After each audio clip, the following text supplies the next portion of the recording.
Hello student, chapter 19 हमारा economics में English medium MP board 12th और चैप्टर नंबर 19 का पार्ट 2। आज हम देखेंगे money and functions of money. Right, हम मनी को समझेंगे और मनी के फंक्शंस को समझेंगे। हमारा चैप्टर है मनी और इसमें हमने बार्टर सिस्टम को समझ लिया था। राइट, और ड्रॉबैक्स और बार्टर सिस्टम को भी हमने देख लिया था। अब हम और इसके बाद में हमने ये भी देख लिया था कि मनी कैसे आया, है ना। इवोल्यूशन ऑफ मनी भी हमने समझ लिया था। आज हम समझेंगे डेफिनेशन ऑफ मनी। मनी क्या है, आज हम मनी को समझेंगे। राइट,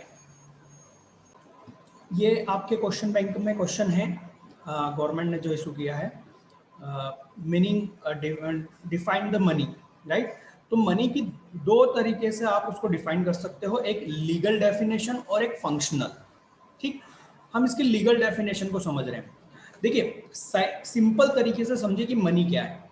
मनी एक्चुअल में जो भी बार्टर सिस्टम के ड्रॉबैक थे, उन ड्रॉबैक को फुलफिल करता है मनी। तो हम मनी को उसी की भाषा में डिफाइन भी कर सकते हैं कि भाई मनी एक ऐसी चीज है। चलिए देखते हैं बार्टर सिस्टम के ड्रॉबैक क्या है। ड्रॉबैक एक तो इसमें प्रॉब्लम थी, इसको स्टोर नहीं किया जा सकता। राइट, है ना। Common measure common measure of value, है ना। कॉमन मेजर करने की कोई चीज नहीं थी, है ना, यूनिट नहीं था। ठीक है, स्टैंडर्ड। और इसमें एक और चीज है जो कि एक्सेप्टेबल, कॉमनली एक्सेप्टेबल।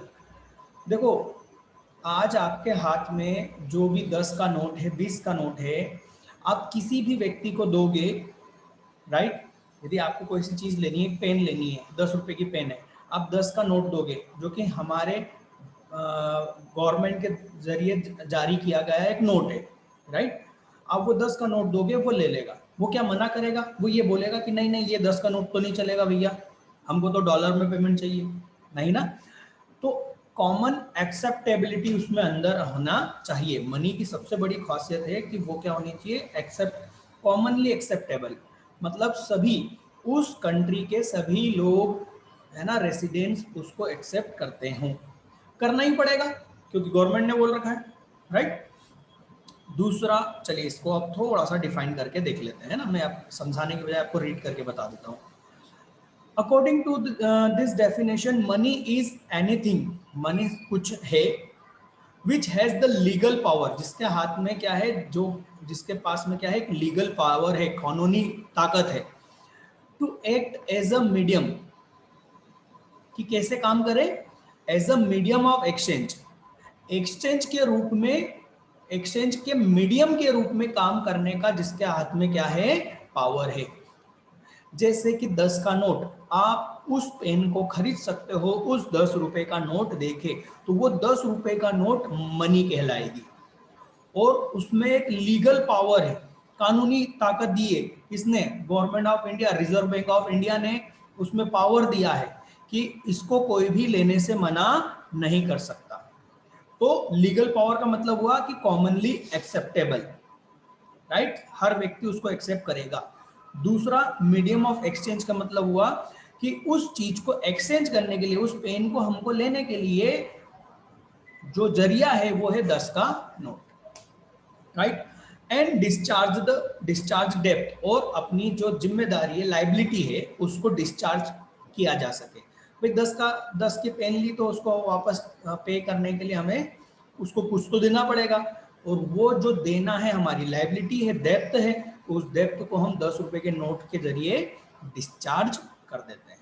तो भाई वो 10 रुपए का नोट क्या हो गया, मनी हो गया। क्यों? क्योंकि उसमें एक लीगल पावर है, और मीडियम जो क्या कार्य करता है, एक्सचेंज का मीडियम है, और आपकी लाइबिलिटीज को क्या करता है, डिस्चार्ज करने का काम करता है। दस द करेंसी नोट, जो नोट है आपके, उसको हम क्या बोलते हैं, currency note. And coins are regarded as a money, तो जो करेंसी नोट है और कॉइन्स हैं वो क्या है, मनी है। ठीक, आगे देखें, money is anything which is widely accepted मतलब जिसको सभी लोग क्या करते हैं, स्वीकार करते हैं, इन पेमेंट फॉर गुड्स, जब भी आप किसी गुड्स को खरीदते हैं तो उसका पेमेंट के रूप में जो आप देंगे वो क्या है, मनी है, और जिसको हर व्यक्ति एक्सेप्ट करेगा। और इन discharge other kinds of business obligation, जो भी बिजनेस की ऑब्लिगेशंस हैं उनको डिस्चार्ज करने में इस मनी को सभी लोग क्या करेंगे, पेमेंट के रूप में एक्सेप्ट करेंगे। ठीक, अब डेफिन 2 नंबर का क्वेश्चन है, डिफाइन द मनी। तो आप डिफाइन द मनी में आप सीधे ये यहां से यहां तक लिखेंगे और खत्म कर देंगे। ठीक, बट क्वेश्चन यदि बड़ा आ जाता है ना 4 नंबर में, तो क्या करेंगे, आप फिर लिखेंगे यहां से कि भाई लीगल डेफिनेशन दोगे, फिर लीगल डेफिनेशन में भी 2 पॉइंट है, तो दोनों पॉइंट दोगे, और फिर उसके बाद में आता है फंक्शनल डेफिनेशन। ये 4 नंबर में आपको इतना लिखना पड़ेगा, पर 2 नंबर में आप थोड़ा सा लिमिटेड लिखिएगा। ठीक है, अब देखिए लीगल भी 2 तरीके से होगी। ठीक, legal tender money, right, legal tender money जिसको हम कहेंगे टेंडर मनी, राइट, या fiat money, right, fiat money. अब ये क्या होती है, इसको रीड करेंगे, आसानी से समझ में आ जाएगा। It refers to money backed by order और अथॉरिटी ऑफ गवर्नमेंट।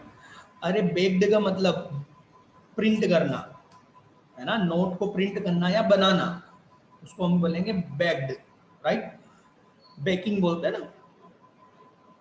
तो ये मनी किसके ऑर्डर पर बनेगी या किसकी अथॉरिटी पर बनेगी, गवर्नमेंट की अथॉरिटी पर बनेंगे।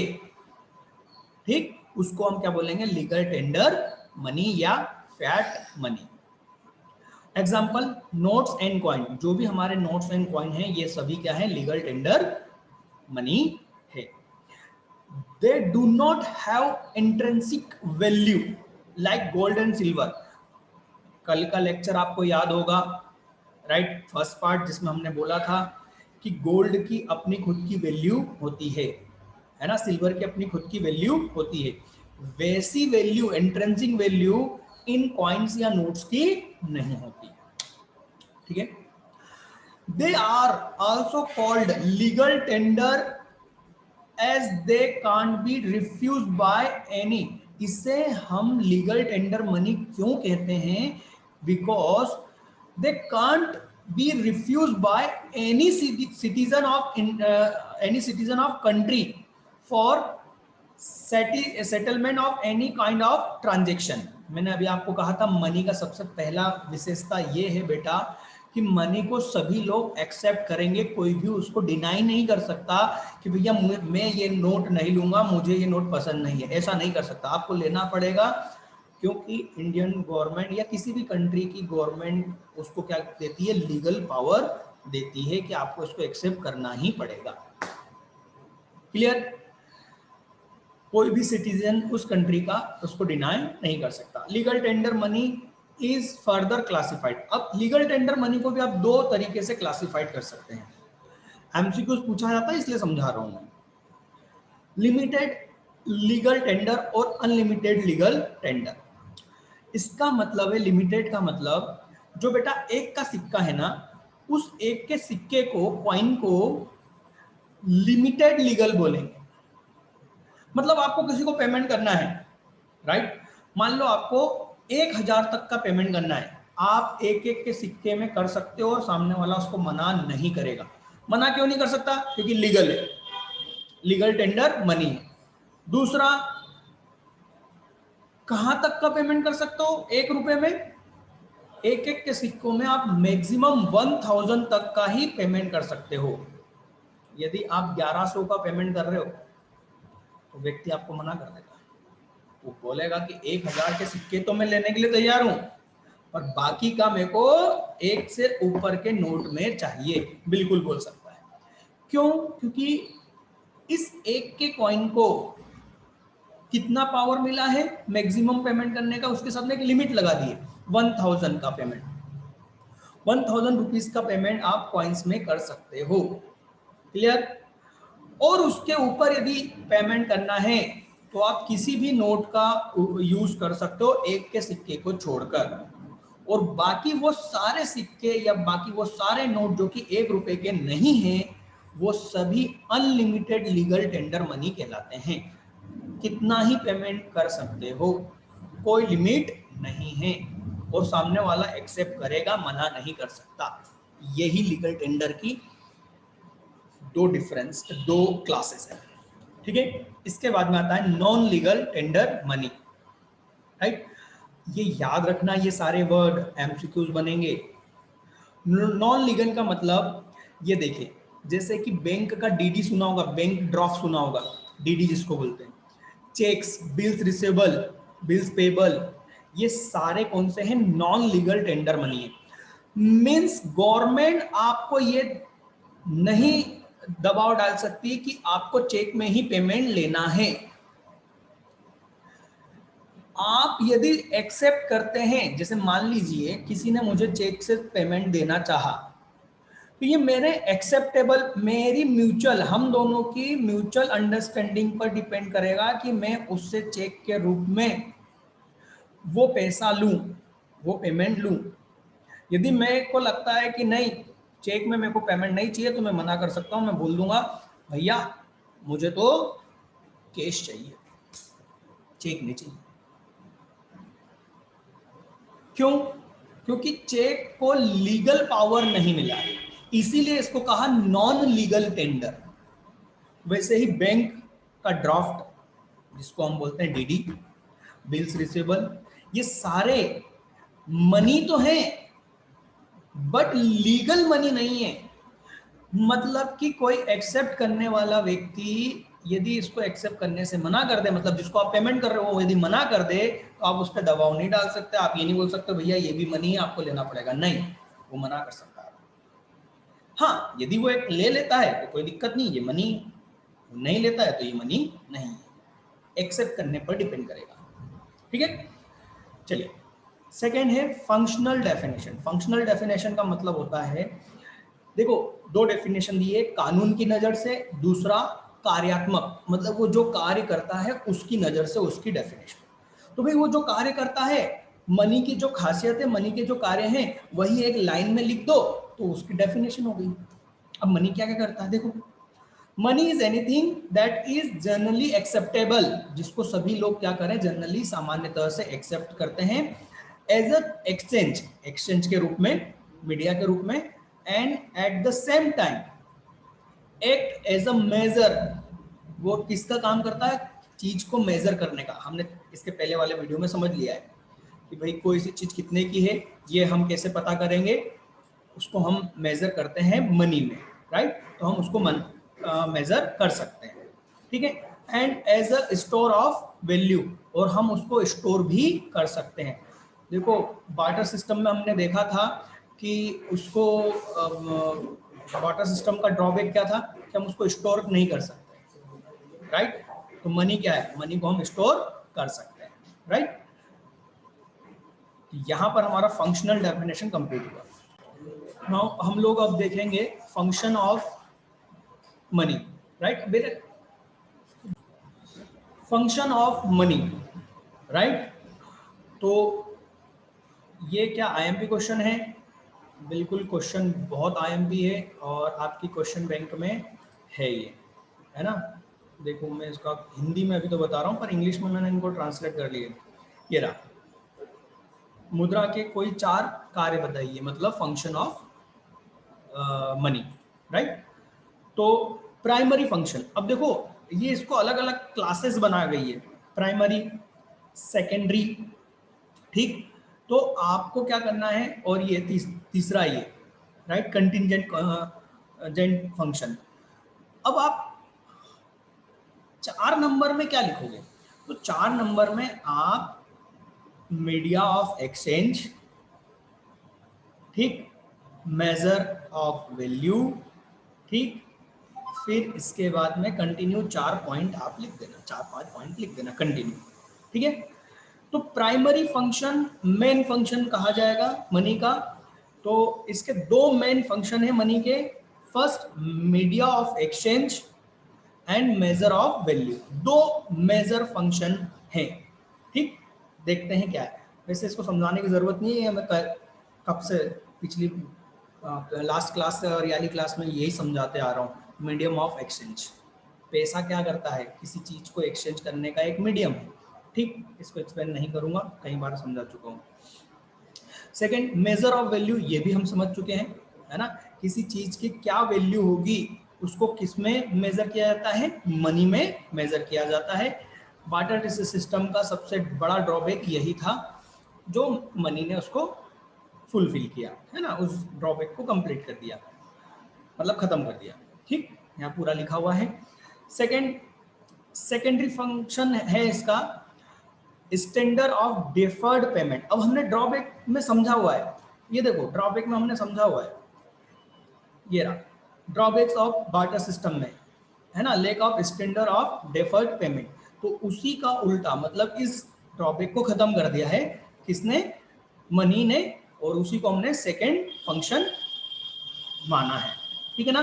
तो ये भी मैं यहाँ एक्सप्लेन नहीं कर रहा हूँ क्योंकि हम इस पर कई बार बात कर चुके हैं। देखिए बेटा, मैं वहां पर ही आपको समय दूंगा जहां मुझे लगता है कि हाँ बच्चे को इसका बेस बनाना जरूरी है। बेस बनाने के बाद में फिर ज्यादा चीजें एक्सप्लेन नहीं करेंगे अपन।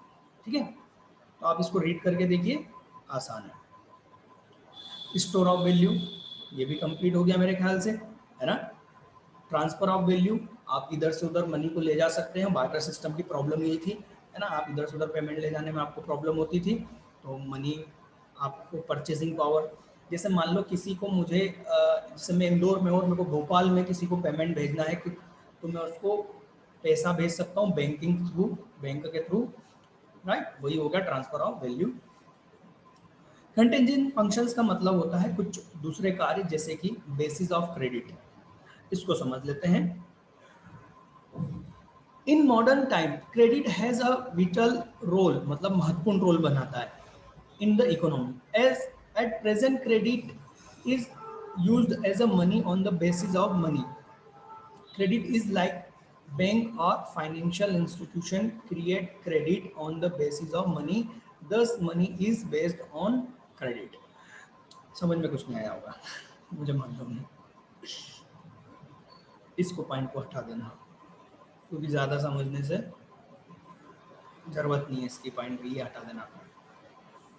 Basis of distribution of social income, देखिए हम in modern time production is done on the collective basis in which various factor of production, ये आप जानते हो कि प्रोडक्शन चार चीजों से मिलकर बनता है, land, labour, capital, entrepreneurship, right. और ये सभी को क्या चाहिए, इन सभी को एक इनका रियम्बर्समेंट चाहिए, इनकी मेहनत का बदले इनको इनकी मजदूरी चाहिए, रेंट चाहिए, प्रॉफिट चाहिए, इंटरेस्ट चाहिए। वो हम किस में कैलकुलेट करते हैं, मनी में कैलकुलेट करते हैं।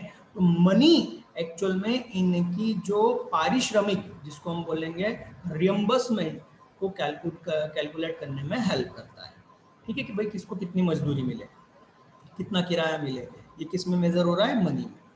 Basis of maximum satisfaction and production, देखो ये जो कंटिंजेंट है ना, छोड़ दीजिए इसको, तो जाने दीजिए आप। तो जब वो पूछे कि फंक्शंस ऑफ मनी, तो आप लिख देना मीडियम ऑफ एक्सचेंज, है ना। दूसरा हो जाएगा ये मेजर्स ऑफ वैल्यू, तीसरा हो जाएगा स्टैंडर्ड डेफर्ड पेमेंट, ठीक, स्टोरेज वैल्यू और ट्रांसफर ऑफ वैल्यू, बस। ठीक, चलिए तो अब हम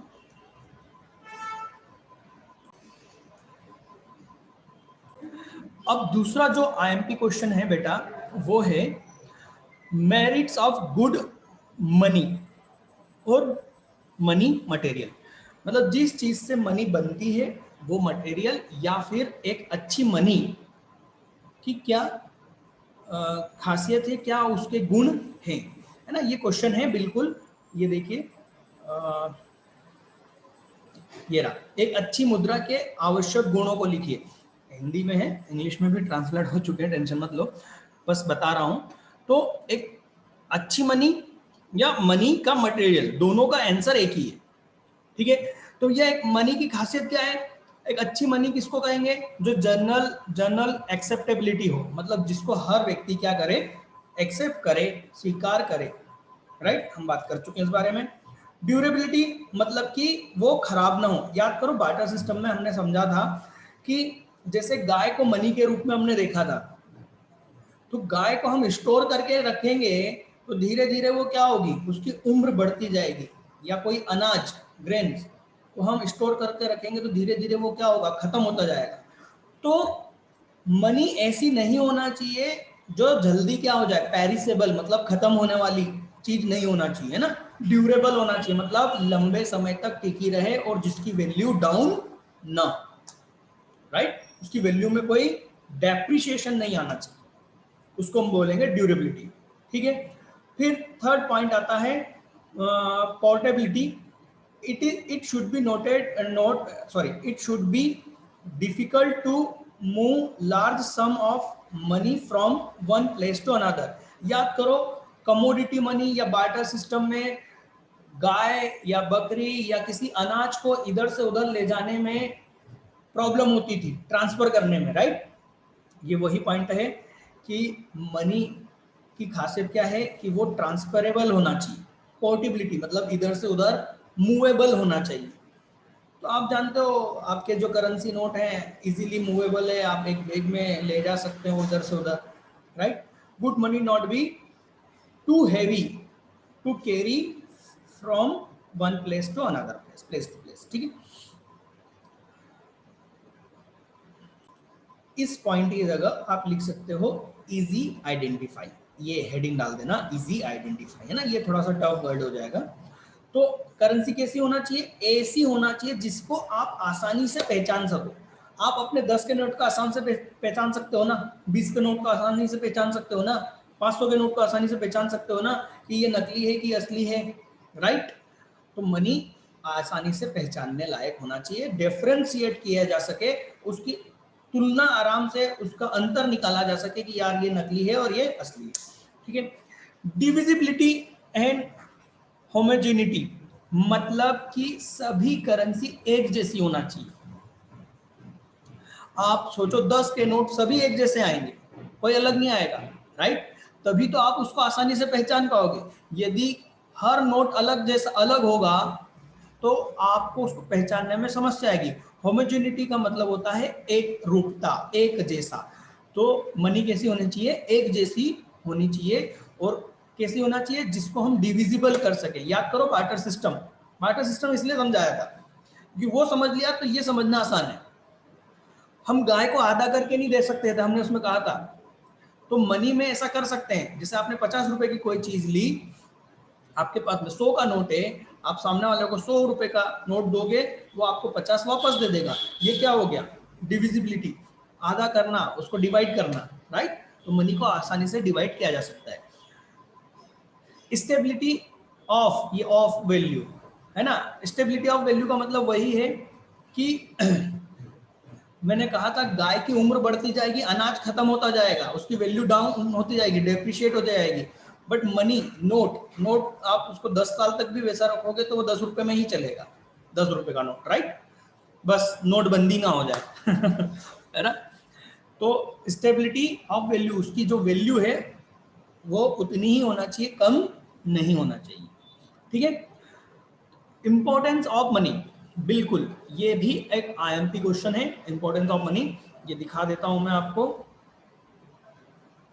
ये रहा मुद्रा के महत्व, मुद्रा का महत्व, इंपॉर्टेंस ऑफ मनी, राइट। तो ये तो आप कर लोगे यार, मुझे लगता है ना। इंपॉर्टेंस ऑफ मनी, इसमें कुछ भी दम नहीं है ना, सिर्फ रीड करोगे, अंडरस्टूड है। ठीक है, एडवांटेज टू कंज्यूमर, कंज्यूमर को एडवांटेज क्या है भाई, कंज्यूमर किसी चीज की कितनी वैल्यू है, यदि मनी है तो उसको मेजर करना इजी हो जाएगा, जिससे कंज्यूमर को फायदा मिलेगा, राइट। एडवांस टू प्रोड्यूसर, भाई प्रोड्यूसर जो भी उत्पादन कर रहे हैं, प्रोड्यूस कर रहे हैं, तो उनको अपने प्रोडक्ट की सही वैल्यू कैलकुलेट करने के लिए मनी हेल्प करेगा, ताकि वो लैंड का कितना किराया देना है, रेंट देना है, लेबर को कितनी वेजेस देना है, है ना, कितना इंटरेस्ट देना है, ये सब कुछ किस में मेजर होता है, मनी में मेजर होता है। मनी में मेजर होने के कारण वो अपने प्रोडक्ट की सही वैल्यू कॉस्ट निकाल पाएगा और उसमें एक सही प्रॉफिट एड कर पाएगा। ये एडवांटेज किसके हो गए, प्रोड्यूसर को हो गए, फायदे हो गए। इंपॉर्टेंस इन पब्लिक फाइनेंस, भाई ब्याज पर काम, लेन देन करने का काम, राइट, उधार देने का काम, इसमें मनी की बहुत भूमिका है, ठीक है, इंपॉर्टेंस है। In the field of distribution, बेटा ये जो शब्द है ना डिस्ट्रीब्यूशन, एक्चुअल में हमारा जो चैप्टर है मैं आपको बताऊंगा, यहां पर आ जाओ, ये राष्ट्रीय आय और उसका मापांक, राइट, है ना। अभी हम डायरेक्ट इस पर आए हैं, ये चैप्टर होने पर आपको समझ में आएगा ये डिस्ट्रीब्यूशन क्या होता है। फिलहाल इसको कम शब्दों में समझाता हूं। देखो क्या होता है, इसको आप रीड करके देखें। ये देखो नेशनल इनकम, ये वही चैप्टर है ना। National income is distributed among the various factor of production. National income का मतलब शॉर्टकट में समझो, हम लोग जो सभी किसी देश के जितने भी वहां के लोग हैं, वो सभी लोग जितना कमाते हैं उसको टोटल कर दिया जाए तो उसको नेशनल इनकम कहते हैं। मतलब नेशनल इनकम कोई अलग से इनकम नहीं है, मैंने जितना कमाया, आपने जितना कमाया, आपके पड़ोसी ने जितना कमाया, हम सबकी कमाई को, इनकम को जोड़ दिया जाए तो उसको बोलते हैं नेशनल इनकम।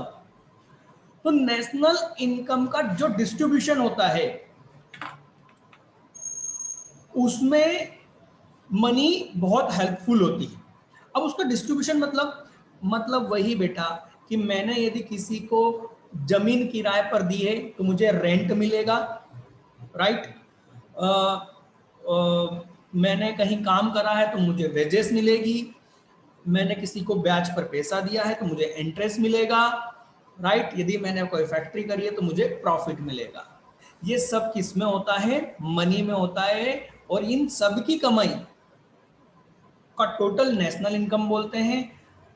तो ये नेशनल इनकम को डिस्ट्रीब्यूट करने में मतलब सबको अपनी अपनी इनकम कमाने में हेल्प करता है, सिंपल सी बात, ठीक। एडवांटेज इन एक्सचेंज, किसी भी गुड्स को या सर्विस को एक्सचेंज करने का बेस प्रोवाइड करता है मनी, एडवांटेज इन एक्सचेंज, ठीक है। Removal of difficulties of barter system, ये बार्टर सिस्टम की जो भी डिफिकल्टीज है उसको क्या करता है, रिमूव करता है, खत्म करता है, ठीक है। आईएमपी क्वेश्चन है 5 नंबर का, बिल्कुल इतना लिखना चाहिए आपको, ठीक है। Indian monetary system, right. तो इंडियन मॉनेटरी सिस्टम, आप इसको रीड कीजिए, बहुत आसान है। इंडियाज प्रेजेंट मॉनेटरी सिस्टम, मतलब हमारे यहाँ किस तरीके का एक मनी का सिस्टम है ना, पैसे का सिस्टम है। Standard can be termed as inconvertible paper currency standard. ये हम जानते हैं, हमने पढ़ चुके हैं इसके पहले वाले क्लास में। हमारे यहाँ कौन सा चलता है, इनकन्वर्टिबल पेपर करेंसी, जिसमें Indian government, reserve Bank of India के गवर्नर साइन करके देते हैं कि मैं धारक को, मैं होल्डर को प्रॉमिस करता हूं कि इतना पैसा दूंगा, गोल्ड या सिल्वर में कन्वर्ट नहीं करूंगा, इसमें इतना ही पैसा दूंगा, राइट। तो इसको हम क्या बोलते हैं, इनकन्वर्टिबल पेपर करेंसी, ठीक। तो हमारे यहाँ इनकन्वर्टिबल पेपर करेंसी सिस्टम चलता है, आईएमपी एमसीक्यूज बनता है, ठीक है, ये ध्यान रखना है। The monetary system in India is managed and controlled by Reserve Bank of India। ये क्या होती है, नेक्स्ट चैप्टर कमर्शियल बैंक का है और उसके बाद वाला चैप्टर है Reserve Bank of India, central bank वाला, उसमें समझ में आएगा। Has been regarded as a standard money, और उन्होंने स्टैंडर्ड मनी को रिकॉर्ड किया है, उसको बताया है। The RBI print and issue of currency note, ये सब बात आपको जो सेंट्रल बैंक वाला जो चैप्टर है उसमें समझ में आ जाएगा, ठीक है। वो चैप्टर पढ़ने के बाद में आप इसको रीड करिएगा, इजी है। मनी सप्लाई, राइट, ये आईएमपी क्वेश्चन है। देखिए ये रहा मनी, मुद्रा की पूर्ति को समझाइए। 2 नंबर में क्वेश्चन बैंक में क्वेश्चन है, सिर्फ 2 नंबर में।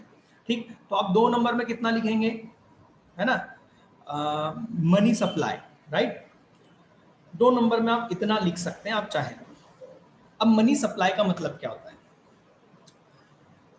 The money supply is a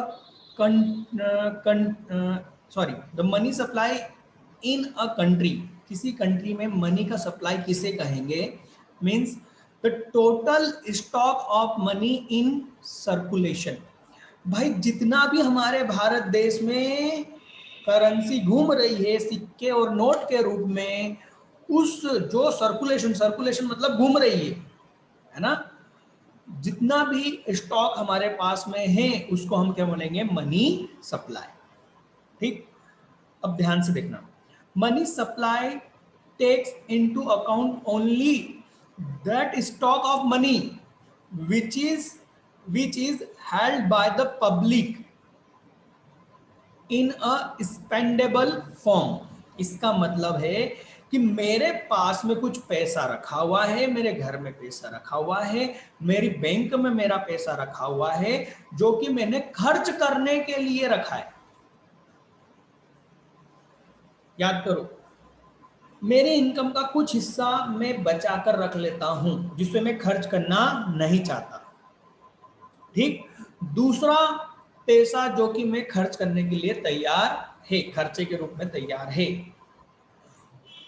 वो सारा पैसा चाहे वो मेरी बैंक में रखा है या मेरे घर पे रखा है, उस सारे पैसे को, टोटल स्टॉक को, इंडिया में जितने भी लोग हैं, जितनी भी पब्लिक है, उनके पास में इस प्रकार का जितना भी पैसा है, उस टोटल को मनी सप्लाई कहेंगे।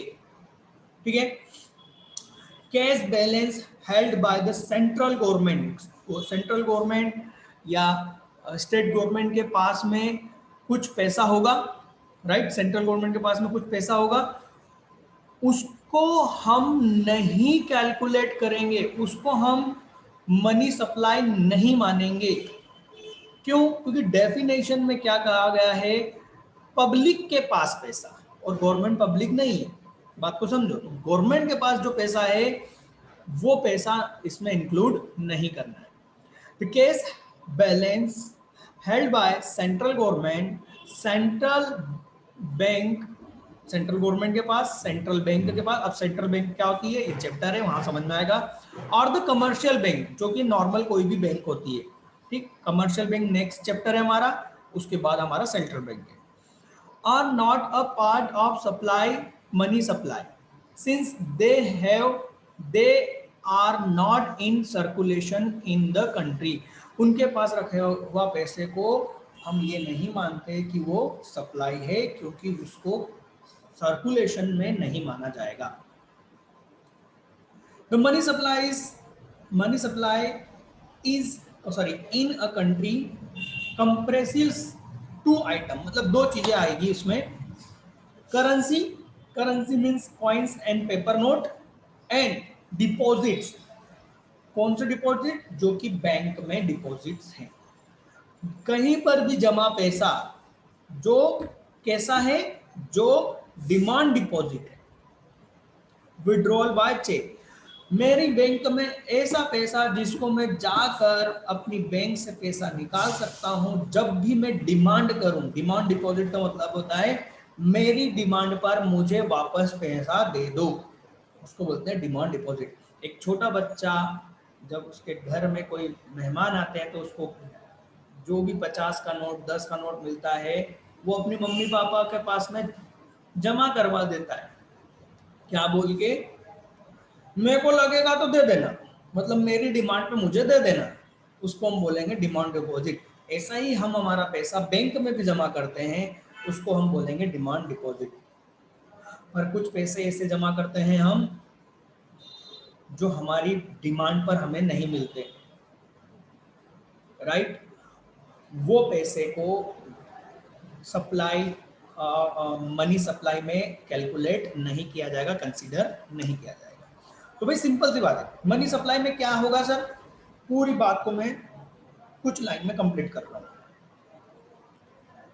मनी सप्लाई का मतलब होता है total stock of money in circulation, और total stock of money in circulation का मतलब होता है कि उस देश की पब्लिक के पास में जितना भी पैसा खर्च करने के रूप में रखा हुआ है, वो सारे पैसे को हम सप्लाई, मनी सप्लाई कहेंगे।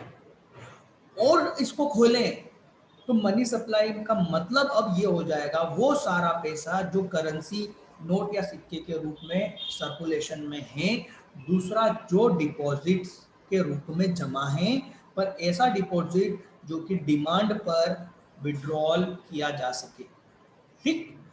अब इसके बाद में ये काफी बड़ा इसका एक ये नोट भी है कि किसको कैलकुलेट करना है, किसको नहीं कैलकुलेट करना है, वो चीजें बताई गई है। फिर उसके बाद में आता है कि आरबीआई, देखो मैं ये नहीं पढ़ के बता रहा हूँ, उसका रीजन समझो। अभी क्वेश्चन बैंक आया, क्वेश्चन बैंक में सिर्फ एक छोटा सा 2 नंबर का क्वेश्चन है मनी सप्लाई, तो मनी सप्लाई 2 नंबर में यहाँ तक बहुत है या यहाँ तक बहुत है, ठीक है, ये पैराग्राफ बहुत है 2 नंबर में। अब इसके बाद में जो कुछ भी है, फिलहाल मैं इस ईयर में उसको ज्यादा आईएमपी नहीं मानता, ठीक है, और एमपी बोर्ड भी इस पर ज्यादा ध्यान नहीं देता है, ठीक है। पर आप अपने नॉलेज के लिए यदि पढ़ना चाहें तो आप इसको रीड करके देख सकते हैं, ठीक है। क्योंकि एमसीक्यूज थोड़ा सा बन सकता है, इसलिए रीड करके जरूर देख लीजिए। तो आरबीआई हमारे इंडिया में, हमारी जो सेंट्रल बैंक है आरबीआई, वो उसने 4 मेथड दी है, 4 प्रकार के अलग मेजर्स दिए हुए हैं मनी सप्लाई को मेजर करने के लिए।